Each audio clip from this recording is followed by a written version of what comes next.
Buenos días, queridas hermanas, queridos hermanos, bienvenidos a este primer domingo del mes de septiembre.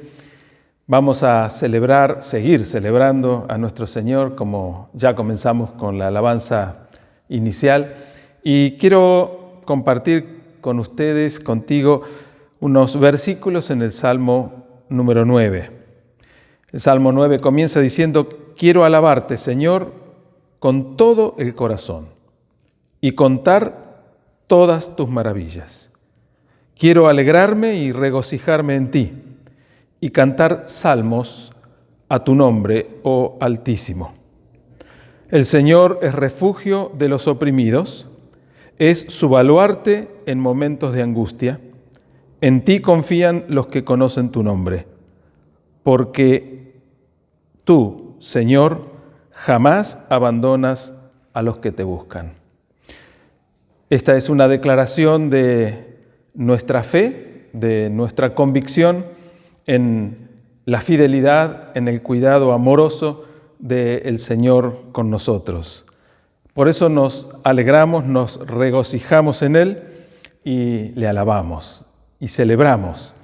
En esta mañana vamos a celebrar también recordando la obra completa y perfecta del Señor al salvarnos, al ocupar nuestro lugar en la cruz, porque por nosotros murió. Cuando Cristo estaba siendo alzado y atravesado en aquella cruz, derramando su sangre hasta la muerte, estaba cargando con tus pecados y los míos, estaba llevando nuestra culpa, nuestra condenación, nuestro castigo, para que todos los que creemos en Él seamos perdonados, seamos libres y tengamos una nueva vida. Hoy celebramos la salvación de Jesucristo. Hoy, como cada domingo, predicamos, anunciamos que esa salvación está ofrecida para todo aquel que cree en Él. La predicación del Evangelio es exaltar el nombre de Jesucristo, proclamar su grandeza, pero también declarar que su amor es tan grande que sigue esperando nuestro reconocimiento de la necesidad que tenemos de arrepentirnos de nuestros pecados y de recibirle a Él como nuestro Señor y Salvador. Vamos a escuchar una melodía, una canción que precisamente hace énfasis en la obra de Cristo a nuestro favor. Y luego, quiero invitarte a que ya estés preparada o preparado allí como familia o con quien estés, o si estás sola o solo, con el pan y el vino, para que juntos podamos celebrar la cena del Señor.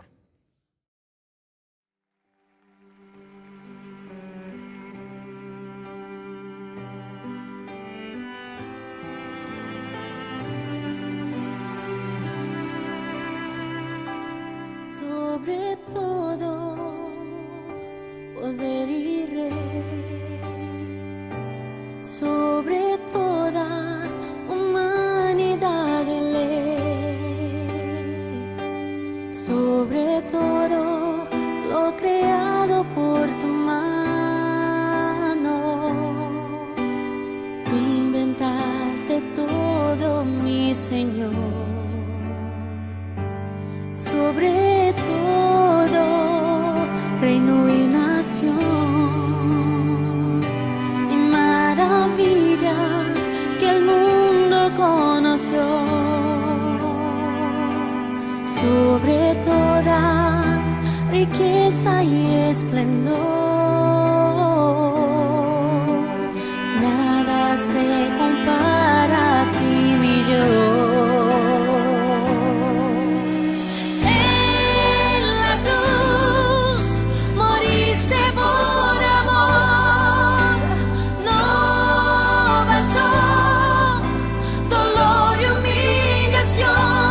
Como flor que alguien pisoteó.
de toda riqueza y esplendor. Nada se compara a ti, mi Dios. En la cruz moriste por amor. No bastó dolor y humillación, como flor que alguien pisoteó. Quedaste tú y fue por mí, por amor.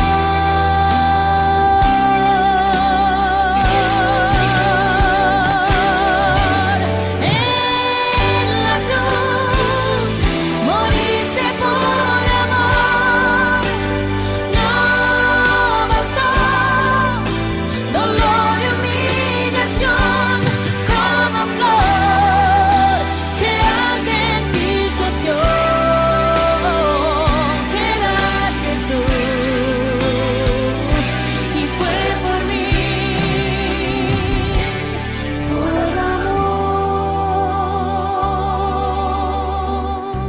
Así quedaste tú y fue por mí, por amor.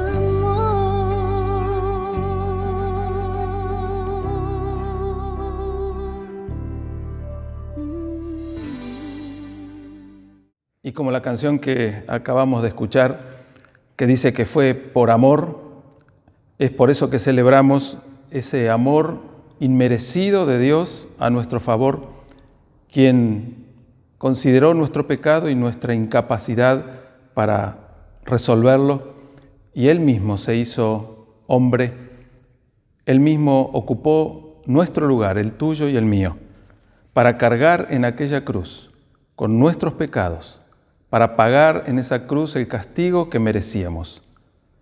Fue por amor que Él entregó su vida.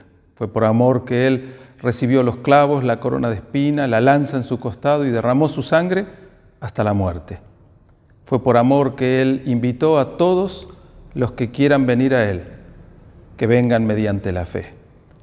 Y es por el amor de Dios a través de nosotros que predicamos el Evangelio, invitando a todo aquel que reconoce su pecado y se arrepiente, reciba a Jesucristo como Señor y Salvador. Cada primer domingo de mes celebramos la Cena del Señor como un acto de memoria, de recordación de lo que Dios hizo por medio de Jesucristo.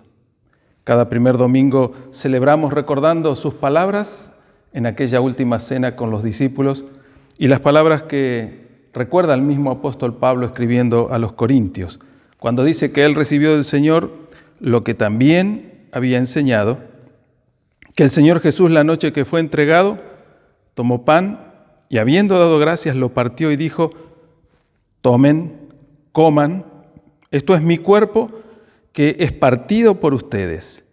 Y la invitación es: hagan esto en memoria de mí.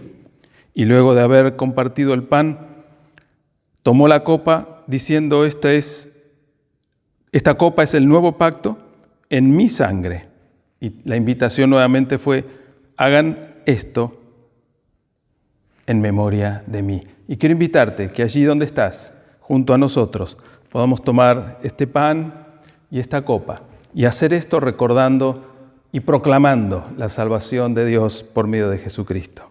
Padre Celestial, te alabamos, te bendecimos y te damos gracias porque como familia de la fe, aún a la distancia, podemos recordar, celebrar y proclamar tu muerte y tu resurrección.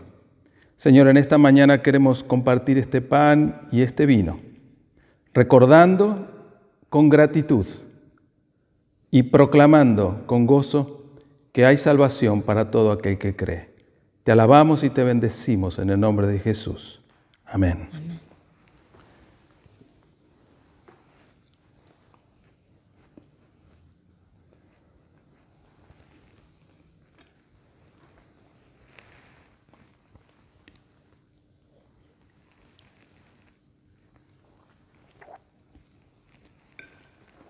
Esta celebración implica también no solo que recordemos lo que el Señor hizo por nosotros, sino que lo compartamos, que lo proclamemos, porque no solo por nosotros murió, la Biblia dice que por todos murió. De modo que hay personas que todavía no conocen esta verdad, no la saben o no la entienden, y es nuestra responsabilidad la de contarla, la de compartirla. El Señor nos desafía y el mandato del Señor es ese, que vayamos compartiendo el Evangelio de salvación a toda criatura. Seguimos con nuestra adoración y luego con el mensaje.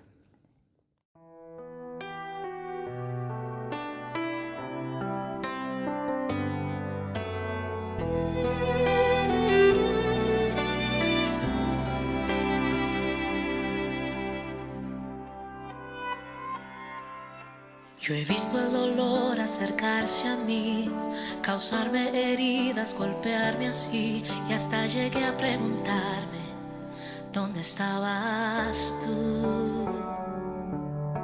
He hecho preguntas en mi aflicción, buscando respuestas sin contestación, y hasta dudé por instantes de tu compasión.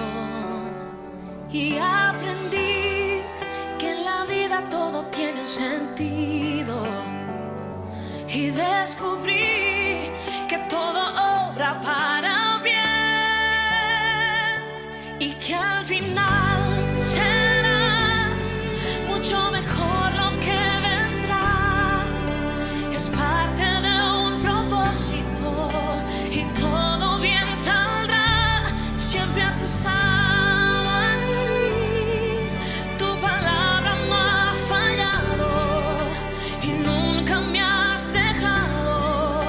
descansa mi confianza sobre ti.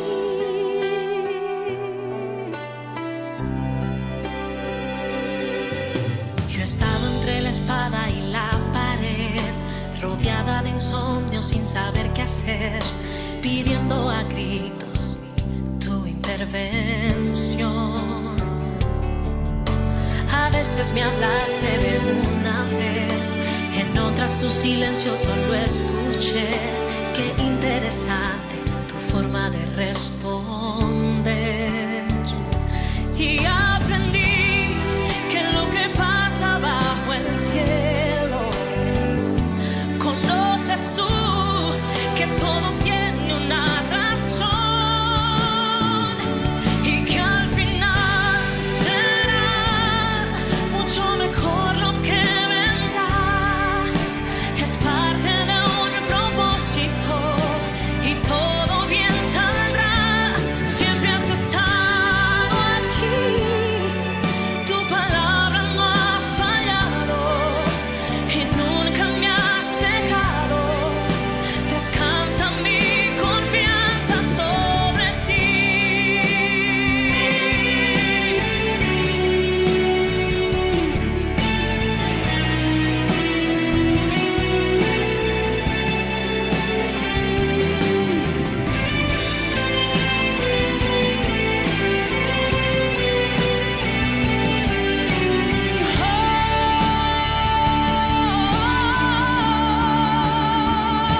Y que al final será mucho mejor lo que vendrá. Es parte de un propósito y todo bien saldrá. Siempre has estado aquí, tu palabra no ha fallado y nunca me has dejado. Descansa mi confianza sobre ti.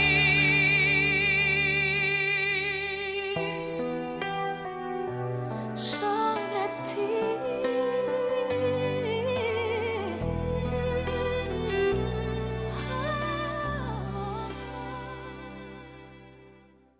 Quiero invitarte a que me acompañes en la lectura de la Biblia en la carta del apóstol Pablo a los Filipenses. Voy a leer un versículo en el capítulo 3, el versículo 14, que dice: prosigo a la meta, al premio del supremo llamamiento de Dios en Cristo Jesús. También ahora a partir del capítulo 4, versículo 1 dice: así que, hermanos míos, amados y deseados, gozo y corona mía, estad así firmes en el Señor, amados. Regocijaos en el Señor siempre. Otra vez digo, regocijaos. Vuestra gentileza sea conocida de todos los hombres, el Señor está cerca.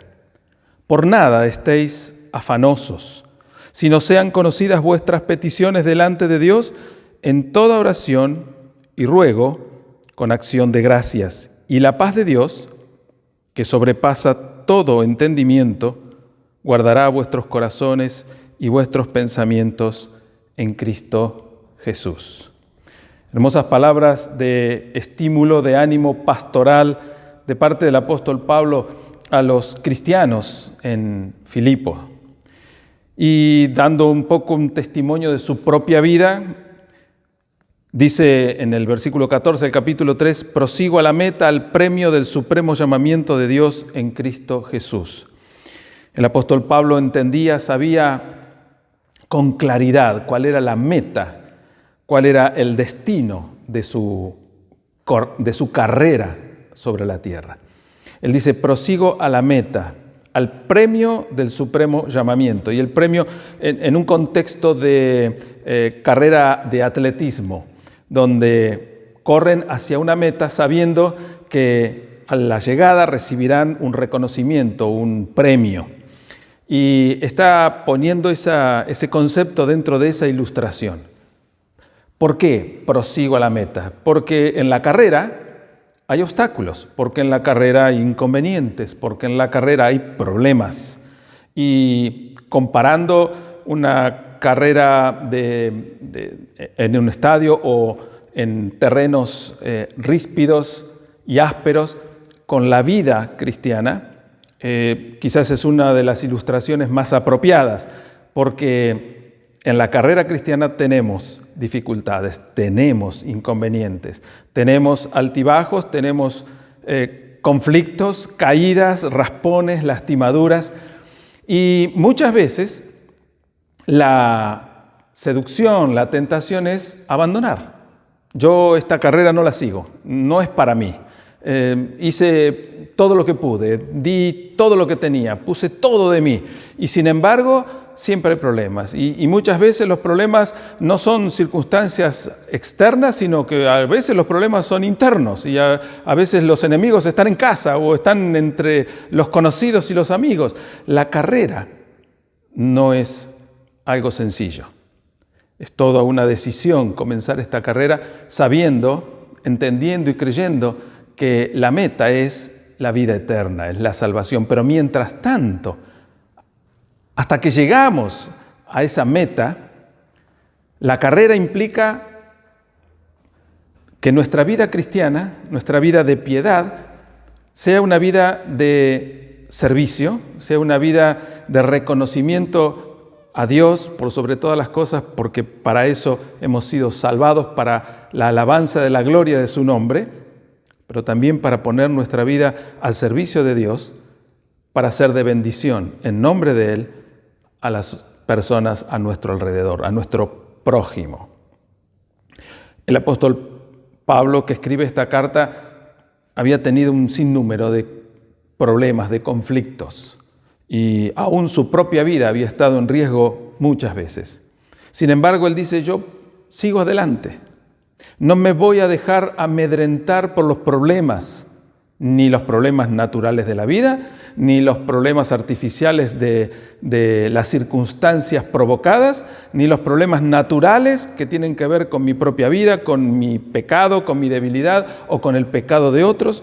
No voy a permitir que el enemigo de mi alma, que Satanás, gane una batalla en mi carrera. Me voy a caer, me voy a lastimar. Puede ser que necesite más de una vez la ayuda de otros para poder seguir, pero voy a seguir, porque al final de la carrera está el premio, esperando que el Señor diga, muy bien, has sido un siervo fiel, llegaste al fin, y ahora comienza el tiempo de tu descanso. El Señor estaba trabajando en la vida de Pablo, trabajó en la vida del apóstol Pablo y desafiándolo constantemente. Y Pablo, como experimentado hombre de fe y como un excelente maestro y líder pastoral de la congregación a la que le está escribiendo, les está transmitiendo esta vivencia porque sabe que la experiencia que él vivió puede ser particular y diferente a la otra, pero todos, absolutamente todos, pasamos por diferentes experiencias que muchas veces nos tientan a abandonar la carrera. Muchas cosas pasan a nuestro alrededor, lo que llamamos las circunstancias. Muchas personas que a veces nos hacen enojar, dudar, personas a veces a las que miramos con admiración y las ponemos como un modelo en nuestra vida y luego nos decepcionan y particularmente si esto tiene que ver con la vida de fe, parece que esa decepción es mucho más dura, mucho más grave. Y el Señor dice, pero tu mira no tiene que estar puesta en las circunstancias ni en personas particulares, tu mira tiene que estar puesta en la meta, porque a esa meta nos llamó el Señor. No a imitar personas, no a admirar personas, la admiración no es algo malo, pero se convierte en algo malo si esa admiración desplaza la meta y desplaza a Jesucristo como modelo y luego, por supuesto, por estar equivocada, por ser indebida la admiración, luego produce estas reacciones negativas y contrarias. Prosigo a la meta porque hay un premio, el premio del supremo llamamiento de Dios en Cristo Jesús. El Señor nos llamó. El Señor nos llamó primero a abandonar nuestro pecado y renunciar a esa vida de pecado arrepintiéndonos. Segundo, nos llamó a aceptarle a Él como el Señor, como el dueño y salvador de nuestra vida. No solo como el que nos rescata del lodo, del cenagoso, de la ciénaga, no solo el que nos rescata de un mar embravecido, sino de que, además de habernos rescatado, nos pone como desafío y meta para nuestra vida imitarlo a Él, ser como Él. Salvados para servirle al Señor. Nos llamó a un llamamiento supremo, que es servirle a nuestro Señor. Amando a nuestro prójimo, pero amándole a Él por sobre todas las cosas. Y la vida cristiana, que insisto, está plagada, llena de dificultades, de problemas, de conflictos, es una vida maravillosa. ¿Por qué? Porque tiene un principio glorioso que es la obra de Dios por medio de Jesucristo, transformando nuestra vieja vida en una nueva, quitando de nosotros la carga de los pecados y dándonos una vida renovada y perfeccionable en Él. Ese principio glorioso tiene una carrera difícil, llena de obstáculos, pero tiene un final glorioso también, porque allí está esperando el Señor para decirnos con esa bienvenida, bien, buen siervo y fiel, fuiste fiel en lo poco, entra a tu descanso. Pero luego leímos en el capítulo 4, así que hermanos míos, amados y deseados, gozo y corona mía, estén así firmes en el Señor, amados. Aquí el reto, el desafío, la invitación del apóstol Pablo, más allá de transmitirle su afecto personal, porque les dice amados, deseados, gozo, corona mía, y les vuelve a decir amados. En un solo versículo hay 5 expresiones de afecto profundo. Y este afecto profundo del apóstol Pablo a los filipenses no es una actitud demagógica como para decir, miren, yo los quiero y ustedes quiéranme y háganme caso porque hay una buena relación entre ustedes. Es esa quíntuple expresión de afecto tan profundo del apóstol es una transmisión del carácter de Cristo en su vida.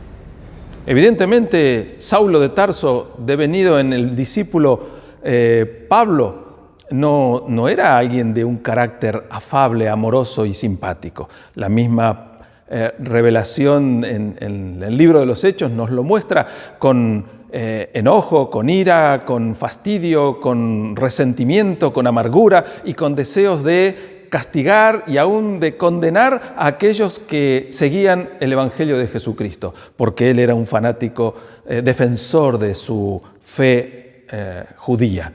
Sin embargo, Cristo transforma su vida de tal manera que no solamente su manera de pensar, sino también su manera de sentir. Y ahora le está transmitiendo ese afecto personal y tan profundo.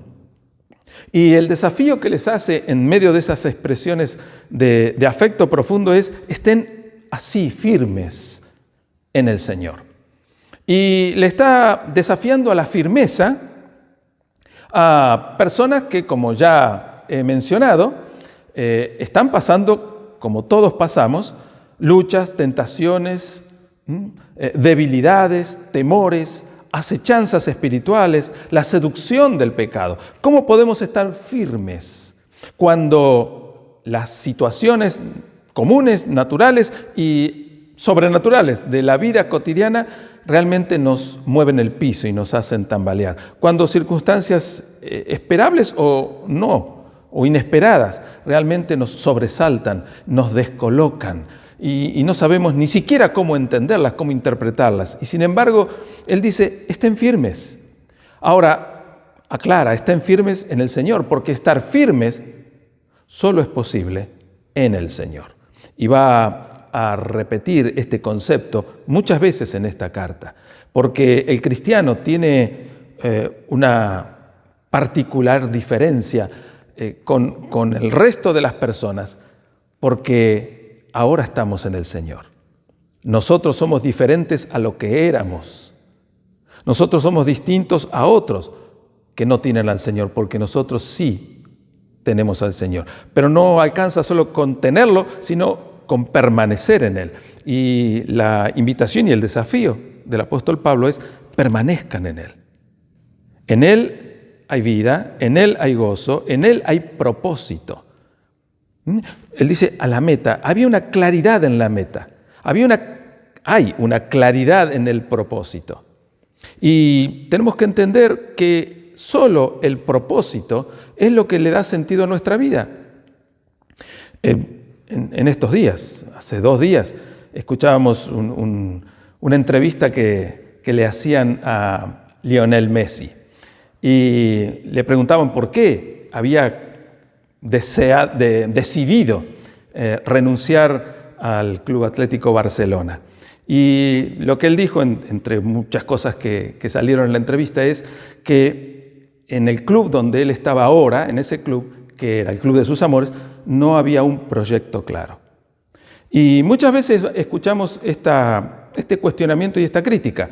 A veces lo escuchamos en los clubes de fútbol, particularmente en los equipos de fútbol, pero también lo escuchamos en la política económica, en la política social, en la política de la seguridad, en la política en general. Cuando no hay un proyecto, cuando no hay un propósito claro, cuando no se sabe hacia dónde se va, hay inquietud y hay descontento. Y lo que el apóstol Pablo está diciendo: yo sé cuál es la meta, yo sé hacia qué meta me dirijo, yo sé, y porque sé cuál es la meta, sé cuál es mi propósito, y como sé cuál es mi propósito, sé también cuál es mi responsabilidad, mi tarea, mi deber. Y qué importante es que cada uno de nosotros también tengamos absolutamente en claro cuál es la meta, cuál es el propósito y cuál es nuestra responsabilidad hasta alcanzar esa meta. Y por ende, el desafío del apóstol es: estén firmes. Hay una meta a la que hay que llegar, hay una meta que hay que alcanzar, pero hay un montón de desafíos por los que tenemos que pasar. Para alcanzar esa meta, a través de todos estos desafíos, tenemos que estar firmes, a través de las luchas, las tentaciones, las debilidades, los temores, las acechanzas espirituales, la seducción del pecado. Tenemos que estar firmes. Y la única manera posible de mantenernos firmes en medio de semejantes circunstancias es permaneciendo en el Señor. Para soportar las provocaciones del pecado, para enfrentar los temores y las debilidades personales y para resistir las acechanzas del diablo. No podemos solo. El Señor Jesús le dijo a los discípulos: separados de mí, nada pueden hacer. Y la palabra de Jesús es clara y contundente. Separados de Él, nada. Y nada es nada. Nada podemos hacer. En el versículo 4, les dice, regocíjense en el Señor siempre. Otra traducción dice, alégrense siempre en el Señor. E insiste, otra vez les digo, regocíjense, alégrense. ¿Cómo es posible que me alegre? ¿Cómo es posible que la alegría sea no digo una constante, pero sí algo reincidente en mi vida? Cuando insistimos, la vida no es toda color de rosas. Bueno, otra vez aparece allí la expresión en el Señor. La única manera posible de alegrarnos, de regocijarnos, de gozarnos, de disfrutar esta nueva vida que tenemos es siendo conscientes de que no estamos corriendo una carrera según nuestro criterio, nuestro parecer, sino que estamos en el Señor corriendo su carrera. El gozo cristiano, independiente de las cosas y las circunstancias, solo es posible en Cristo, en su presencia.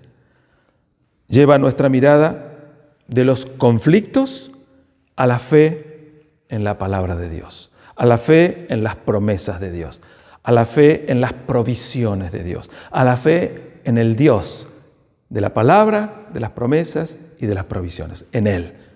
Solo es posible regocijarnos en Él. Y te digo, en medio de esta circunstancia que particularmente en Argentina parece en estos días agravarse más, cuando creíamos haber estado ya acostumbrados y por demás experimentados en las dificultades que nos presentaba esta pandemia, recrudece el peligro, recrudecen las noticias y los números de muertes y de enfermedades, recrudecen las amenazas de temores y sin embargo en la palabra de Dios nos dicen, alégrense, alégrense en el Señor. Otra vez les digo, otra vez, y parece que es necesaria la insistencia, otra vez les digo, alégrense en el Señor siempre. Y siempre implica todo momento, toda circunstancia, cualquiera sea la ocasión. Alégrate en el Señor. Sé que alguno podrá preguntar, pero ¿cómo es posible que alguien se alegre en el Señor cuando pasan cosas tan tristes y tan graves? Cuando seres queridos se enferman y algunos parten de este mundo, cuando vemos que la situación social, económica de nuestra región está cada vez peor, ¿cómo me puedo alegrar? Solo es posible en el Señor. No porque nos invite a vivir en una burbuja aislado de la realidad, porque si es algo que no estamos es aislado de la realidad, sino que nos invita a permanecer en la fe. No es una burbuja, es una realidad sobrenatural. El Señor nos invita a vivir por encima de la mediocridad de la naturaleza. Nos invita a vivir en una esfera de fe, de confianza y de esperanza que solo es posible en Él.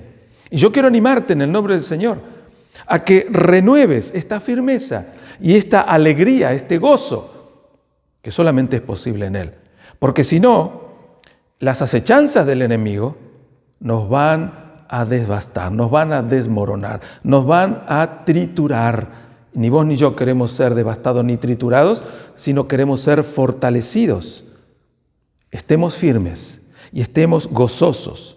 Y cuando esta firmeza y este gozo vayan siendo una experiencia renovada día tras día, como dice luego más adelante, en el versículo 5, vuestra gentileza o vuestra amabilidad sea conocido de todos los hombres, el Señor está cerca. Cuando tu manera de vivir, mi manera de vivir, sea con firmeza y con gozo, en medio de semejante adversidades, nuestra actitud, nuestra conducta, nuestra predisposición espiritual va a ser tan diferente al del resto de las personas que esa amabilidad, esa gentileza, esa disposición de nuestro corazón va a ser notoria y va a ser conocida por otros. Dice que vuestra gentileza sea conocida de todos los hombres. El Señor está cerca y hace esta salvedad para que ninguno deje de entender que la inminencia de la venida del Señor es una realidad cotidiana. El Señor viene y viene a buscar a su iglesia. Y viene, no sabemos cuándo, pero sabemos que viene. Y como no sabemos cuándo, tenemos que tiene que urgirnos esta situación para compartir nuestra fe. Para que las personas que no conocen a Cristo salgan de ese estado de desesperación o de desesperanza, de angustia y de aflicción, para pasarlo, como el Señor nos invita a nosotros, a firmeza y alegría. Porque sabemos que el Señor viene y viene a rescatarnos, viene a llevarnos a una vida eterna, pero juntos con nosotros a todos aquellos que han creído en Él. Y vos y yo somos parte de esa tarea que el Señor nos ha encomendado y solamente podemos llevarla a cabo si estamos firmes y gozosos, porque sin firmeza y con tristeza o angustia no habrá estímulo en nosotros para compartir, ni habrá deseo en quienes nos conocen de imitar nuestra fe. El Señor está cerca y eso tienen que saberlo. Pero dice inmediatamente en el versículo 6, no estén ansiosos o afanosos, dice la Reina Valera, por nada, sino que vuestras peticiones sean conocidas delante de Dios con oración y ruego y gratitud. El afán, la ansiedad parecerían estar justificadas por un montón de cosas que nos suceden, pero según la fe en Cristo, según la palabra de Dios, si tenemos fe en Cristo, nada lo justifica. Pero cuando los temores nos desbordan, lo que dice es, vayamos a la presencia del Señor con oración y ruego, pero también con acción de gracias, con gratitud. Porque cuando oramos, lo hacemos también con la misma fe que nos da la certeza de que el Señor está escuchando nuestra oración, que Él está atento a nuestro clamor. Y aún con la convicción que su misma palabra afirma, que Él es fiel y justo para responder a nuestra oración mucho más abundantemente de lo que pedimos o siquiera de lo que entendemos. De modo que vamos con una actitud de fe, con una actitud de confianza y de esperanza, sabiendo que Él es el único que puede proveernos lo que necesitamos. Y cuando somos capaces de ir a su presencia, dejando toda nuestra carga a sus pies y recibiendo de Él el consuelo, el sostén, el estímulo, la firmeza y aún el gozo que necesitamos, se produce ese milagro espiritual que menciona el versículo 7. Y la paz de Dios, que sobrepasa todo entendimiento, guardará vuestros corazones y vuestros pensamientos en Cristo Jesús. Esto sería el corolario, esto sería la frutilla de la torta, esto sería lo que culmina nuestra experiencia maravillosa de nuestra relación personal con el Señor. ¿Tenemos problemas? Muchos. ¿Tenemos dificultades? En cantidad. ¿Tenemos temores, ansiedades, preocupaciones? ¿Sufrimos? Claro que sí.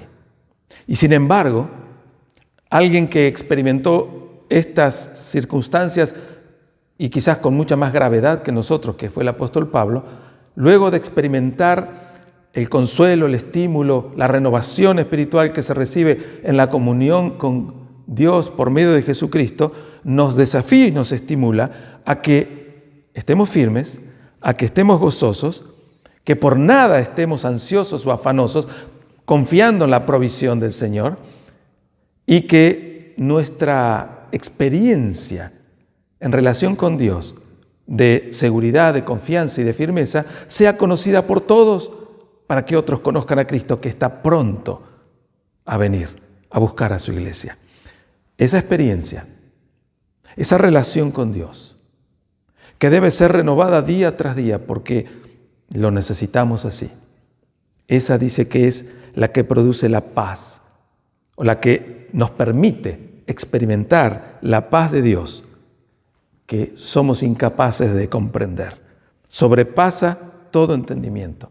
Pero aun cuando no la podemos entender, porque no es humana, porque no es autocontrol, porque no es autosugestión, no la podemos entender porque es un don espiritual. Esa paz que es el resultado de la comunión con Cristo, esa paz que es el resultado de la fe en su palabra, pero también de la oración confiada.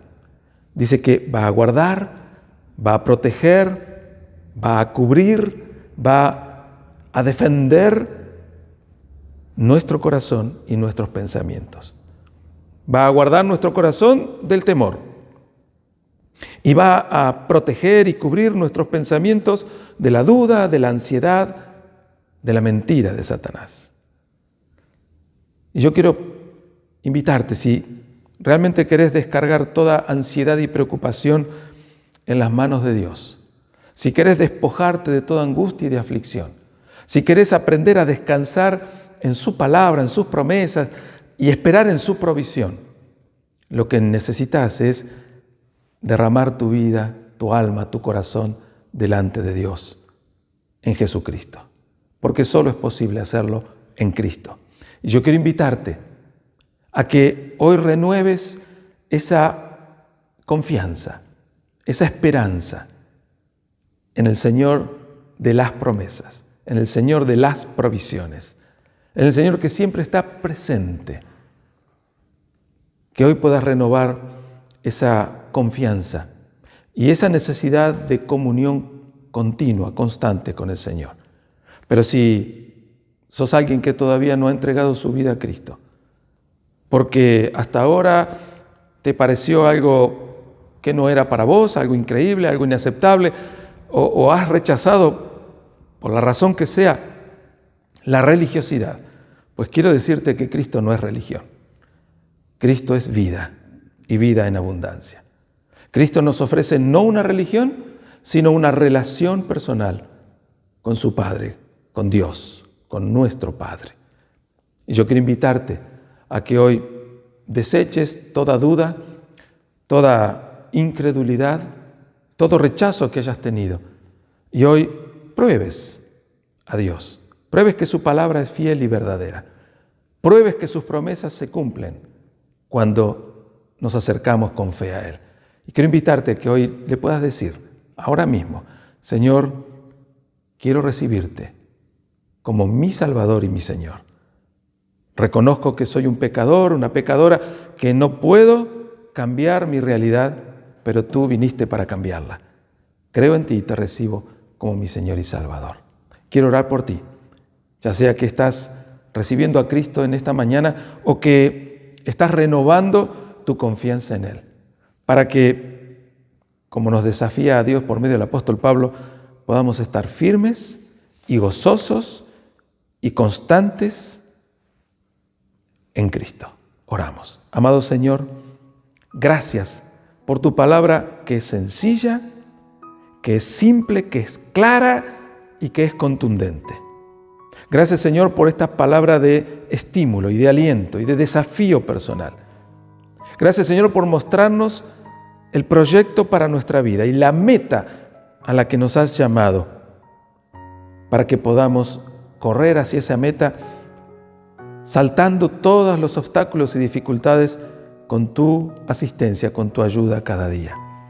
Señor, queremos aprender a estar firmes, tomados de tu mano, y a gozarnos en ti cada día, a que esa experiencia de nuestra fe en relación contigo sea conocida por todos y que nuestro testimonio de vida pueda ser un instrumento de transmisión de fe, de esa fe salvadora. Señor, gracias porque quitas todo afán y ansiedad y preocupación y angustia de nuestra vida. Y gracias, Señor, porque tu paz, que no se comparan con nada conocido, ni siquiera puede ser entendida, es la que va a guardar y guarda nuestro corazón y nuestros pensamientos en Cristo Jesús. Y es en Cristo Jesús que te damos gracias, te alabamos y te bendecimos. Amén. Quiero dar gracias a Dios por su palabra y por su bendición, pero también agradecerte que estés allí y quiero invitarte a que puedas escribir a este WhatsApp que está aquí abajo y voy a responder todos los mensajes que lleguen allí. Deseo que tengas una semana bendecida.